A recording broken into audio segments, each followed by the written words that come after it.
আসসালামু আলাইকুম প্রিয় খামারি ভাই ও বোনেরা।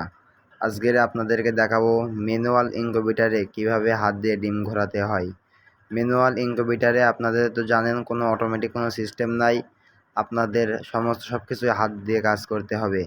কারণ এটা যেহেতু আপনার অটো কিছু নয়, এই জন্য হাত দিয়ে সব কিছু ঘুরে দিতে হয়। এবং আপনারা দেখিয়ে দেব এবং বলে বুঝিয়ে দেব কীভাবে আপনারা ডিমগুলো কন্ট্রোল করবেন। আপনারা ডিম বসানোর আগে সবসময় খেয়াল রাখবেন ডিমটা কীভাবে আপনি চিনবেন। উপরে হয় কোনো একটা কালি দিয়ে চিহ্ন করে রাখবেন মাঝখানে, যেভাবে আপনি ডিমটা উল্টোলে চিনতে পারবেন। যেহেতু আমি গুনটুন কোনো চিহ্ন দিই না, আমি তারিখ দিয়ে দিই কবে আমার হ্যাচিং ডেট থাকে। কারণ অনেক সময় হয়তো এগুলো মনে নাও থাকতে পারে, এজন্য আমি তারিখ দিয়ে দিই। তারিখ দিয়ে আমি ডিমগুলো মনে করেন হাত দিয়ে ঘুরিয়ে একবার লিকা বাঁশ উপরে দিই, একবার সাদা বাঁশ উপরে দিই।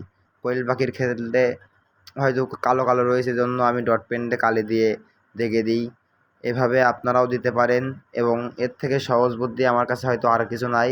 আমার কাছে সবথেকে সহজ বুদ্ধি এটাই, উপরে এক পাশে আপনি কালি দিয়ে দেখে দেবেন, আর এক পাশে সাদা থাকবে। এভাবে আপনি ডিমগুলো ঘুরে নিতে পারবেন।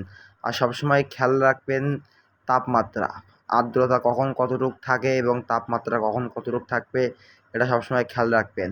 আর ডিম ঘোরানোর মূল যে বিষয়টা, আপনি দিনে 6 ঘন্টা অন্তর অন্তর ডিমটা ঘুরোবেন। 6 ঘন্টা অন্তর অন্তর ঘুরোলে আপনার এনাফ।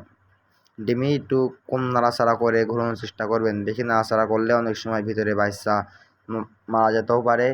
তো আলহামদুলিল্লাহ আমার সব দিকে আমি ভালো রেট পেয়েছি। এবং আমার বাচ্চা হয়তো আপনার 20 তারিখে একটা হ্যাচিং রেট রয়েছে, 20 তারিখে একটা ফুটবে, দেখা যাক 20 তারিখে বাচ্চারা কেমন হয়। সবাই দোয়া করবেন। আল্লাহ হাফেজ। আসসালামু আলাইকুম।